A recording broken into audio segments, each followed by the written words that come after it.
Brandon Sanderson is a 47-year-old American author of both science fiction and fantasy. Ever since he was published in 2005, Sanderson has written dozens of books, many of which take place in a shared universe called the Cosmere.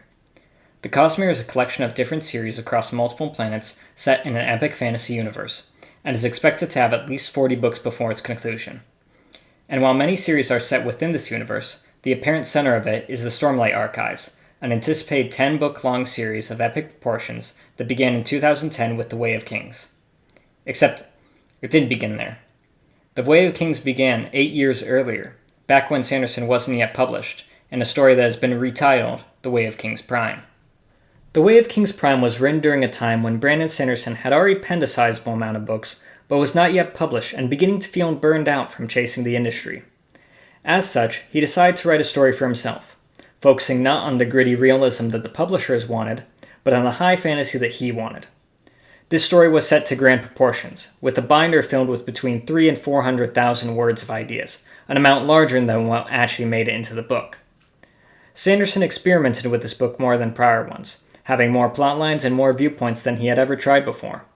The result was a 302,836 word manuscript that was finished soon before Sanderson's first book was picked up by the publishing company Tor.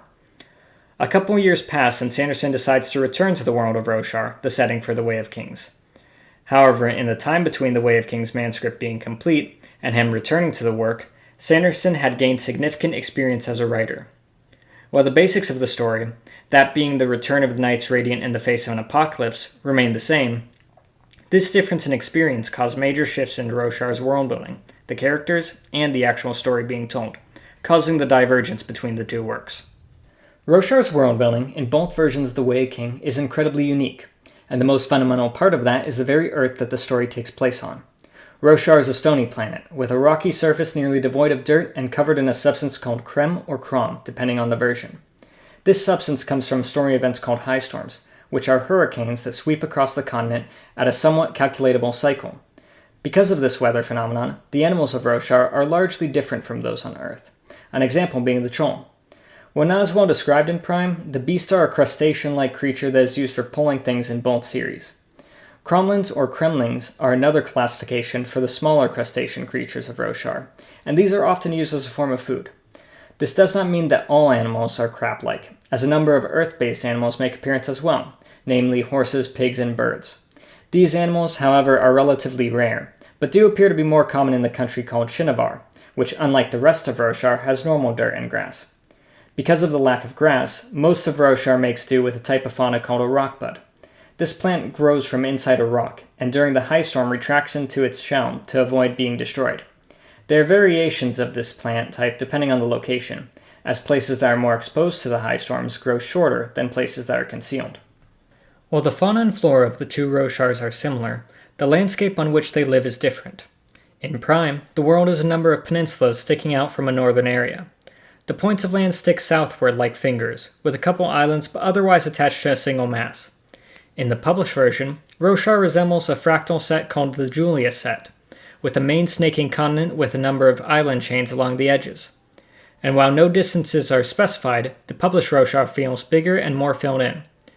This could be because unlike Roshar Prime, which only has 10 kingdoms, Roshar Published has fractionalized from 10 original kingdoms into almost 30. This further fractionalization makes sense, as the published Roshar exists 4,500 years after the last desolation, the final cataclysmic event which the 10 original kingdoms were established to defend against, whereas Roshar Prime only takes place 1,000 years after the final return, the earlier name for the same events.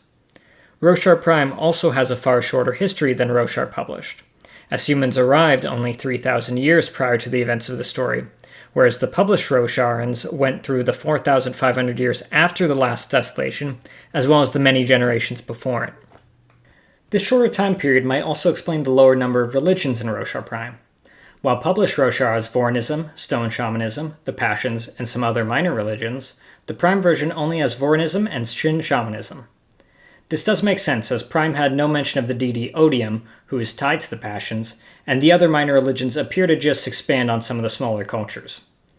The actual beliefs of these religions appear to be similar, though Stone Shamanism and Shin Shamanism are both largely mysteries in either text. Vorinism, on the other hand, still worships the Almighty, though some sects extend this worship to the heralds. However, a key difference for Vorinism is the origin of soulcasters, the ardents or monks that are able to transform matter into different matter. In the published version, soulcasters use an object of the same name in order to change things. Extended use of these objects eventually causes the ardents to transform into what their soulcaster transforms things into. This side effect remains true to Roshar Prime. However, the process in which things are soulcast is different. Rather, some children are born with this ability and recruited at a young age by the monasteries. These people are called awakeners, and the transformation process is called shaping rather than soulcasting. In both versions, this process requires the use of a gemstone, though the acquisition of gemstones appears to differ. In the published version, gemstones are largely acquired through gem hearts, a gemstone that forms within the native creatures of Roshar. This seems a far more sustainable method than Roshar Prime, where it appears that gemstones are simply mined, as many rich nobles are mentioned to have gem mines. The soulcasters aren't the only aspect of magic that change between the two editions. Shard blades, the swords that cut through anything, have a far more mundane origin in Prime, being the creation of awakeners. Their more powerful counterparts, the honor blades, the weapon wielded by the heralds, appear to be the same, though whether they could grant magical powers in Prime is unclear. The wielders of shard blades, the Knights Radiant or the Epelion, both no longer exist at the start of the book. In Way of Kings Publish, the Knights Radiant are an ancient order of knights who gain the ability of two surges through a bond with Spren, the spirits of different concepts like honor and truth. In Way of Kings Prime, members of this group are called Epelion, and they gain powers from something called Epelion sourcing, as Spren do not exist in this version of Roshar. Epelion powers also seem to be focused on a single essence rather than on two. These essences or surges are different between the two editions, though some overlap and the names and abilities of the different orders are similar. One of the most jarring differences between the two editions are the nations that inhabit the world. As already mentioned, the published edition has more than doubled the number of countries, and because of that, a number of cultures are absent from Way of Kings Prime. These include the Herdaz, the Pure Lakers, the Horn-Eaters, all the nations associated with Azir, and Amia. This causes the nations in Way of Kings Prime to appear more homogeneous, with Shinovar being the only culture that is significantly different from the rest shown. This does make sense, as another key difference between the two editions is that the Oath Gates, teleportation platforms that connected the original Ten Kingdoms, are still active in Way of Kings Prime. Similar to published Way of Kings, the Oath Gates are all connected to a central hub. But rather than being in the lost city of Uruthiru, it is centered around a city called Urel-Naram that is the capital of Alethkar at the start of the story. This city sits on the border of Alethkar and Jah-Kavad, a nation who have taken the published Alethi trait as warriors. Thalena has also changed their stereotype, as they are the center of learning rather than renowned traders. Only the Alethi appear to keep one of their stereotypes, as they are considered more prudish. Svedanar is another nation that is focused on in the Prime Edition, and while the name has no counterpart in the published edition, the culture appears to be similar to the Reshi Isles. There are two nations explored in Way of Kings Prime that have no apparent cultural counterpart in the published version. The first of these is Prela, who fulfill the same role as the Parshendi, being the targets of the Alethi Vengeance Pact. But aside from this, the nation bears no similarities with the Parshendi, partially because it is not explored as deeply, and partly because everything else about it is different from the Parshendi. The people are still humans and on the same technological level as everyone else. And the reason for the Vengeance Pact is because they harbor a traitor that killed the King of Alethkar, rather than they hired an assassin to kill the King of Alethkar. The other nation that appears in Way of Kings Prime, but not the published version, is Rymak. This nation seems largely unclaimed, with different despots holding different territories. It is also considered the center of the Vorin religion, and holds the 9 honor blades of the Heralds. In the published version, there isn't any true center of Vorinism, though the religion holds more influence in the east, and the resting place of the Herald's honored blades is Shinovar. The other 3 nations shown on the Prime map, Kavanar, Bethrem, and Innova, have no bearing on the book. While the world of Prime clearly has the inspirations that eventually turned into the published Roshar, the world simply feels more empty than its successor. The lack of Spren removes one of the aspects that makes Roshar feel otherworldly. Prime's nations also feel devoid of life and culture, with more than half of the countries being nearly blank slates. While this could be said for the published Roshar when only looking with information from the first book, the interlude spread throughout the story makes the reader aware of how vast and different Roshar actually is.